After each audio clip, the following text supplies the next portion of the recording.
H.R. 2595, the Forfeiture Funds Expenditure Transparency Act of 2024, is a simple and straightforward bill that requires state and local law enforcement agencies with the authority to prosecute a criminal case to report how forfeited funds and property are used. The Department of Justice operates the Equitable Sharing Program, which allows any state or local law enforcement agency that participated in an investigation or prosecution resulting in federal forfeiture to request a portion of the federally forfeited cash, property, or proceeds. Under federal law, the Attorney General is required to report annually to Congress and make publicly available a report detailing total deposits into DOJ's Asset Forfeiture Fund, total expenses paid from the Asset Forfeiture Fund, the property transferred to local and state law enforcement agencies, and other information.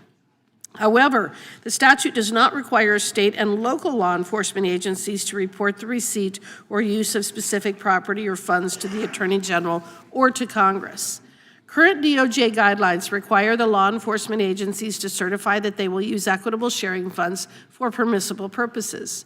The guidelines also require state and local law enforcement agencies to submit an annual report to DOJ detailing the agency's receipts and expenditures of equitably shared funds. However, this information is reported solely to the DOJ and not to Congress. Congress authorized the fund and the Equitable Sharing Program and therefore has an interest in overseeing its application. Right now, we are limited to just seeing the federal side of the picture.